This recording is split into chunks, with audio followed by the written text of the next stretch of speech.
Hello, my name is Kendall Sager and I'm with Kendall's Bees. Today I'm going to be showing you a quick tutorial on how to make pumpkin pie with honey. If you are too busy to take notes, I'm going to post a tutorial on my website later tonight, so you can visit kendallsbees.com. That's KENDALSBEES.com. And my blog will have this whole recipe for you to follow along at home. So I actually use very close to the standard Libby's pumpkin pie recipe. I just substitute, instead of using the sugar called for, I substitute that for honey. And honey is less processed than regular white granulated sugar. So if that's something that you're into, it can be a little healthier. Your body can break it down faster because the molecules aren't as bonded as they are with processed sugar. It's still just as sweet and delicious. So to get started, what you're going to need in terms of equipment, I use a mixing bowl, and I'm going to use a measuring cup. You'll need some measuring spoons in a lot of different increments. So I use a teaspoon, a half teaspoon, and a quarter teaspoon. I also use some spoons, regular spoons, just for stirring. You can use spatulas. And you'll need a pie plate. So this recipe is going to make one standard size pie. So you can use one pie plate, or I love miniature food. It is the cutest. So I've got these little mini pie tins. These are actually made of paper. And I got these at Target. You can also get them, I think some Safeways carry them. But they're bake-safe paper. So you can put them in the oven, cook everything in them. And then if you're going over to a friend's house for Thanksgiving, you don't have to worry about losing your bakeware. So these are fantastic. I love them. So that is what you're going to need. I'm also going to use a can opener because a lot of my ingredients come in cans, like the pumpkin I'm going to be using. So in terms of ingredients, what you'll need is you'll need at least one standard size pie crust. I always fail at making my own, so the one that never fails for me is Pillsbury Pie Crust, and it usually comes 2 in a box, but you'll only need one for this recipe, but you can use the extra for some decorations. I'll show you later. I use the Libby's pumpkin pie mix. I've just used it since I was a child. It's my favorite, and I'm using pure pumpkin. So it doesn't have any of the spices already mixed in, and it doesn't have any of the sugar already mixed in. So it's just pure pumpkin, and we'll add those spices on our own. We'll also be using evaporated milk. So I just use one. It's a standard, let's see how many, 12-ounce can. And then I use some honey. You'll need about a 1/3 cup of this, so you don't need a huge jar, just a little bit. And then in terms of spices, I use cloves, ginger, and cinnamon. You'll also use a little bit of salt and 2 eggs. So to get started, first of all, I'll kind of clear my space out a bit, have some room to work.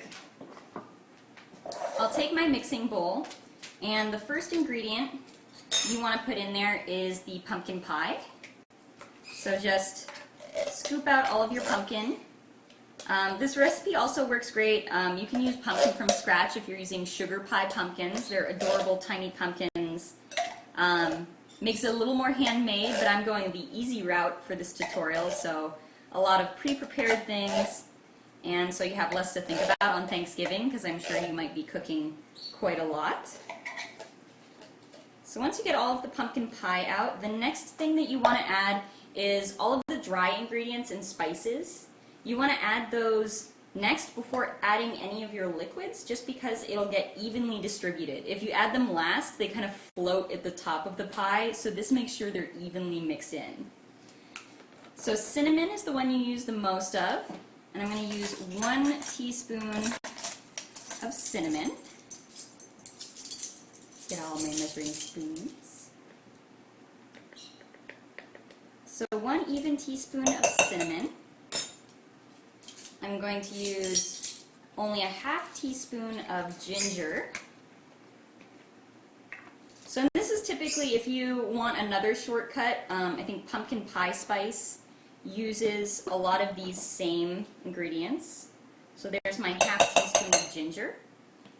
So if you're using just standard pumpkin pie spice instead, you can use 1 to 2 teaspoons of pumpkin pie spice, and that'll give you about the same flavoring. And then you don't have to buy all these specialty spices. And the last one is cloves for flavoring, and that's a 1/4 teaspoon of cloves, because they're pretty strong on their own. Then I'll add just half a teaspoon of salt.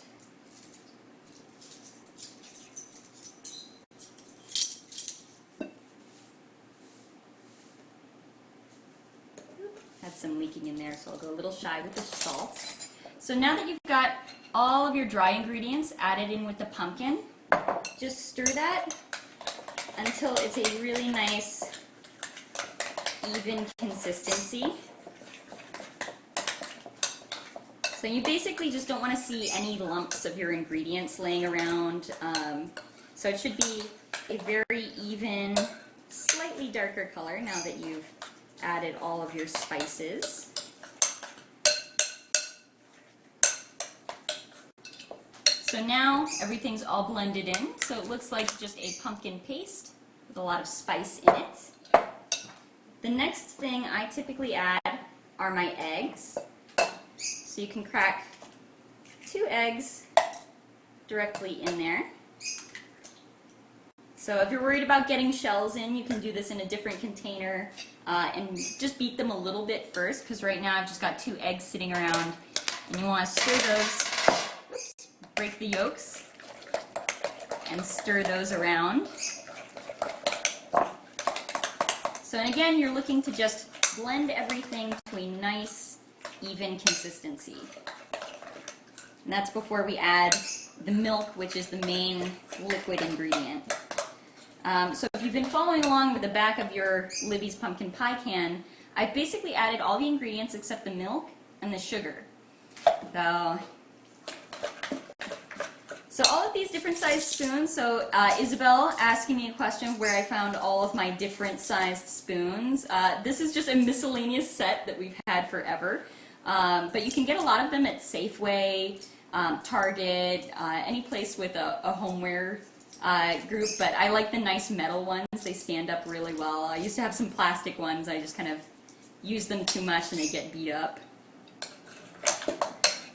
But everything is now all blended together.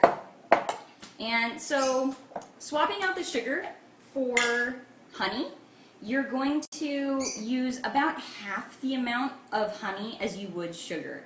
So, because the sweetness could be a lot higher, and actually honey contains higher calories, but you're using less of it, so it's kind of a wash in terms of calories, if that's something you're watching for Thanksgiving. I know that's a day that it goes out the window for me, but so you're going to aim for a 1/3 cup of honey, and we're going to heat it very slightly, so I'm putting it into a microwave-safe glass measuring cup, and usually about 3 big spoonfuls of my raw honey will do it. You can see that my honey is a very scoopable honey right now, and that's because it's raw, never been heated, and so it naturally starts to crystallize a little bit faster than normal Safeway honey would, or commercial honey. So that makes it kind of easier for baking, which is nice. Alright, so I've got 3 really good sized scoops in there. So it's kind of, I'm just ballparking where the 1/3 mark is. And to make it stir in and blend nicely, I'm going to heat it for just 25 seconds. You don't really want to go above 30 seconds because the honey starts to bubble and it can very easily bubble over. It expands a lot when it's hot. So I'm just going to pop it in the microwave behind me for 25 seconds.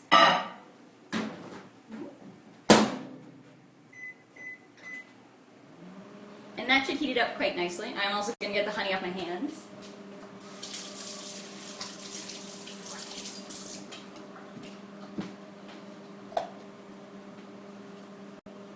Just 10 more seconds.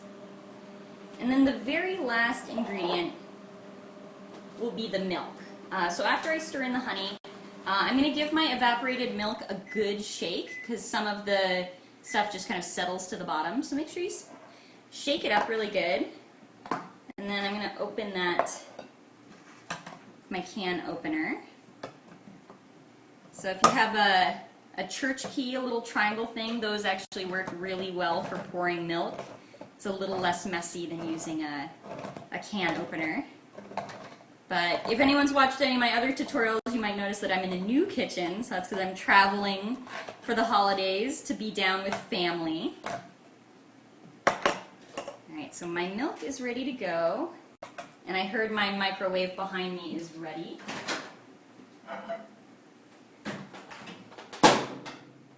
Oh, so I estimated pretty well, so I'm right at like a 1/3 cup there. And you might just want to give it a stir really quick. So I've got my honey spoon still, so I'll take my honey spoon and give it a quick stir. Just because the edges tend to heat up a little bit faster and the middle stays solid when I heat honey, so just try to make sure all of it's nice and warm. And you can just pour that straight into your pumpkin and spice mixture.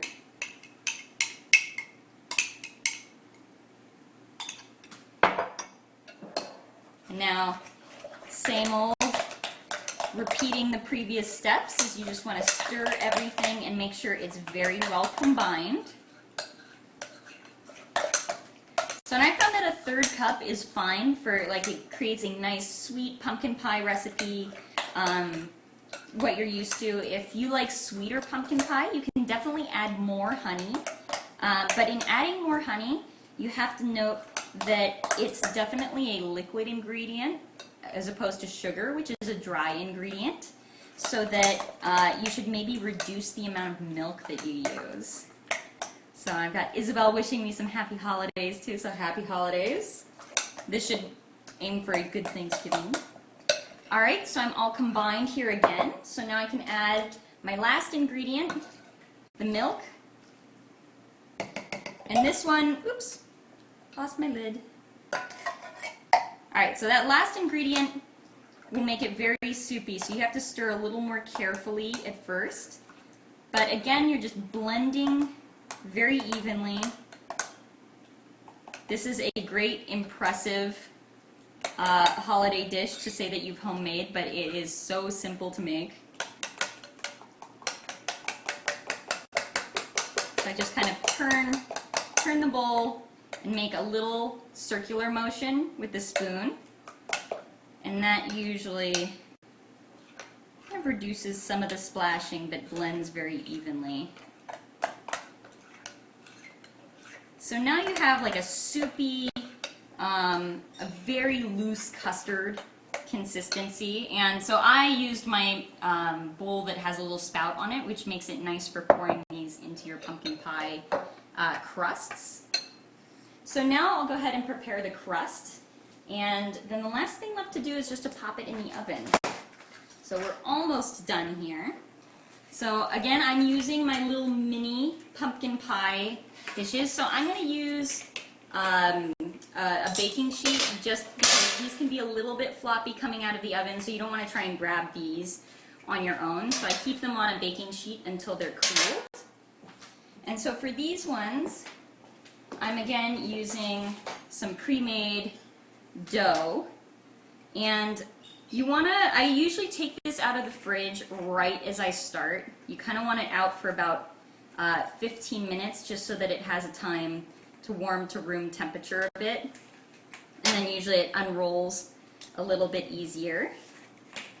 But I usually just unroll the pie crust, and since I'm making little mini ones, if you're making a big one, you can just pop this straight into the pie tin. But this one, I'm just going to take this and I'm going to cut maybe about like 1/2 inch around the outside, so you can see that I'm kind of cutting here, just using this as a template. And I'm just leaving a 1/2 inch so that I have a room for the pie tin, or the crust to fully fill the pie tin. So now you can see it's just a little tiny bit larger. And you can just lay that in there. And I try to make sure that it's about the same shape as the pie, so I just press in the corners and make sure that my pie crust is kind of up evenly on all of my sides. So you can stretch it a little bit. It definitely doesn't have to be a perfect circle, but I just kind of press it in all of the way. And if you're making mini pies like me, depending on the size of your mini pie, like this one is almost kind of like a tart or mini cake shaped. It'll make 3 to 4 mini pies. I usually aim for 3 because what I like to do is add little extra, these are out of the pie crust. I'll use cookie cutters. I have a little star-shaped cookie cutter that I'll cut some extras and lay them on the top in the middle of the pie. It makes it look really cute. So I typically only make 3 pies with my crust and then use the extras to decorate my pies. So once it's in there, you want to make sure it's on your cookie sheet before you pour, just so that you're not moving this sloshy little piece of paper with liquid in it.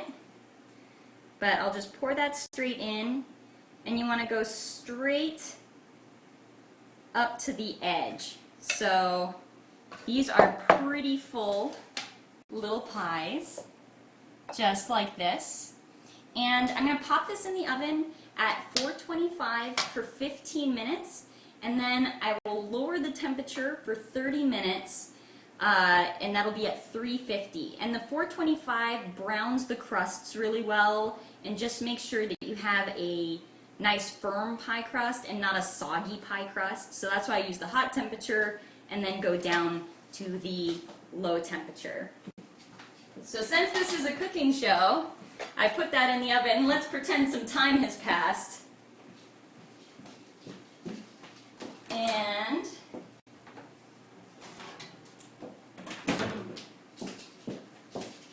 voila! My pie has multiplied into 2 pies.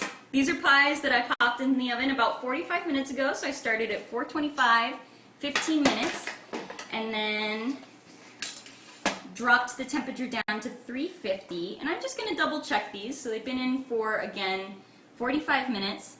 And I'll just put a knife in. Oh, perfect. So if it comes out clean, that means that the pie is done. So if you're doing various sizes, you don't know how to check when it's done, you just want to be able to dip in a knife and make sure it comes out clean.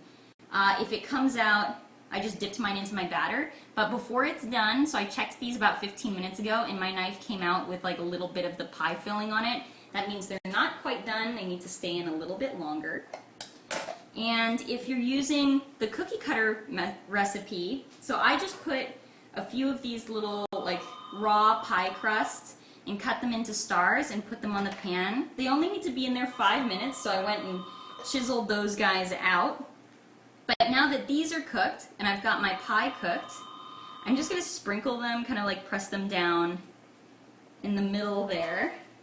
And now I have a super cute little, I'm going to pick up the hot tray there, but there you have a super cute little pie.